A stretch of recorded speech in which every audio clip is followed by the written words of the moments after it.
আৰম্ভ হ'ল অমৰনাথ যাত্ৰা। কটকটীয়া নিৰাপত্তাৰ মাজেৰে ৰাওনা হ'ল অমৰনাথ যাত্ৰীৰ দল। ৰহস্যৰে ভৰা আমাৰ এই বিশ্ব। ইয়াৰ আন এক ৰহস্য হৈছে হিন্দু ধৰ্মৰ পবিত্ৰ স্থল অমৰনাথ মন্দিৰ। হিন্দুসকলৰ 4 ধামৰ ভিতৰত ইয়াৰ গুৰুত্ব অসীম। কেতিয়ালৈ চলিব অমৰনাথ যাত্ৰা? কিদৰে যাত্ৰীয়ে যাত্ৰা কৰিব অমৰনাথলৈ? বিপদসংকুল পথ, সন্ত্ৰাসবাদীৰ আক্ৰমণৰ ভয়ৰ পাছতো প্ৰতিজন হিন্দু ধৰ্মলোকে এবাৰলৈ হ'লেও যাবলৈ বিচাৰে অমৰনাথ মন্দিৰলৈ। শ্ৰীনগৰৰ পৰা দুৰ্গম পথেৰে 141 কিলোমিটাৰ নিলগত সমুদ্ৰ পৃষ্ঠৰ পৰা ৩,৮৮০ মিটাৰ ১২,৭৬০ ফুট উচ্চতাত অৱস্থিত এই অমৰনাথ মন্দিৰ। ৩,৮৮০ মিটাৰ উচ্চতাৰ অমৰনাথ মন্দিৰলৈ ৩৮ দিনীয়া যাত্ৰা। তীৰ্থযাত্ৰীসকল দুটা পথেৰে ৰাওনা হ'ব অমৰনাথলৈ।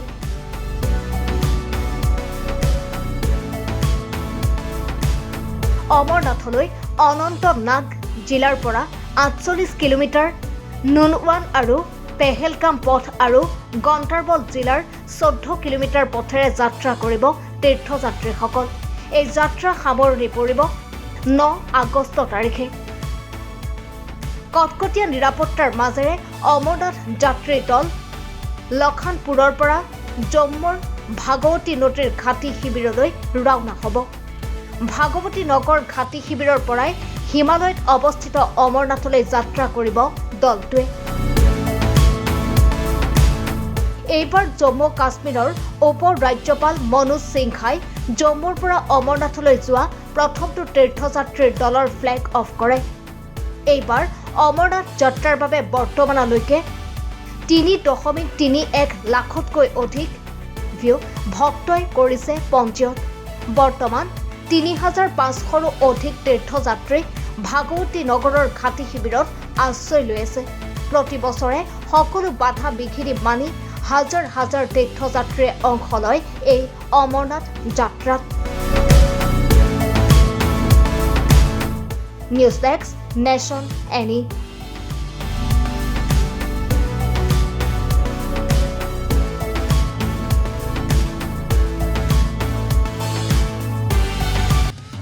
আৰম্ভ হ'ল অমৰনাথ যাত্ৰা।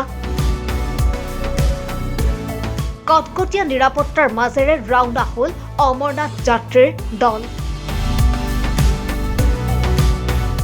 ৰহস্যৰে ভৰা আমাৰ এই বিশ্ব। ইয়াৰ আন এক ৰহস্য হৈছে হিন্দু ধৰ্মৰ পবিত্ৰ স্থল অমৰনাথ মন্দিৰ। হিন্দুসকলৰ 4 ধামৰ ভিতৰত ইয়াৰ গুৰুত্ব অসীম। কেতিয়ালৈ চলিব অমৰনাথ যাত্ৰা? কিদৰে যাত্ৰীয়ে যাত্ৰা কৰিব অমৰনাথলৈ?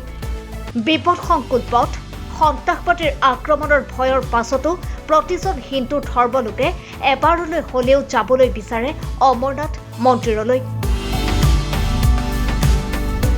শ্ৰীনগৰৰ পৰা দুৰ্গম পথেৰে 141 কিলোমিটাৰ নিলগত সমুদ্ৰ পৃষ্ঠৰ পৰা ৩,৮৮০ মিটাৰ ১২,৭৬০ ফুট উচ্চতাত অৱস্থিত এই অমৰনাথ মন্দিৰ। ৩,৮৮০ মিটাৰ উচ্চতাৰ অমৰনাথ মন্দিৰলৈ ৩৮ দিনীয়া যাত্ৰা। তীৰ্থযাত্ৰীসকল দুটা পথেৰে ৰাওনা হ'ব অমৰনাথলৈ।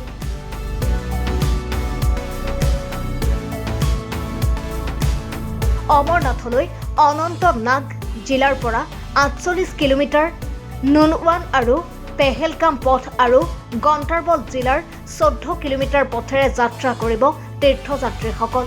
এই যাত্ৰা সামৰণি পৰিব ৯ আগষ্ট তাৰিখে। কটকটীয়া নিৰাপত্তাৰ মাজেৰে অমৰনাথ যাত্ৰী দল লখানপুৰৰ পৰা জম্মুৰ ভাগৱতী নদীৰ ঘাটি শিবিৰলৈ ৰাওনা হ'ব। ভাগৱতী নগৰ ঘাটি শিবিৰৰ পৰাই হিমালয়ত অৱস্থিত অমৰনাথলৈ যাত্ৰা কৰিব দলটোৱে। এইবাৰ জম্মু কাশ্মীৰৰ উপ ৰাজ্যপাল মনোজ সিনহাই জম্মুৰ পৰা অমৰনাথলৈ যোৱা প্ৰথমটো তীৰ্থযাত্ৰীৰ দলৰ ফ্লেগ অফ কৰে। এইবাৰ অমৰনাথ যাত্ৰাৰ বাবে বৰ্তমানলৈকে 3.31 লাখতকৈ অধিক ভক্তই কৰিছে পঞ্জীয়ন। বৰ্তমান 3,500ৰো অধিক তীৰ্থযাত্ৰী ভাগৱতী নগৰৰ ঘাটি শিবিৰত আশ্ৰয় লৈ আছে। প্ৰতি বছৰে সকলো বাধা বিঘিনি মানি হাজাৰ হাজাৰ তীৰ্থযাত্ৰীয়ে অংশ লয় এই অমৰনাথ যাত্ৰাত। News desk, nation any.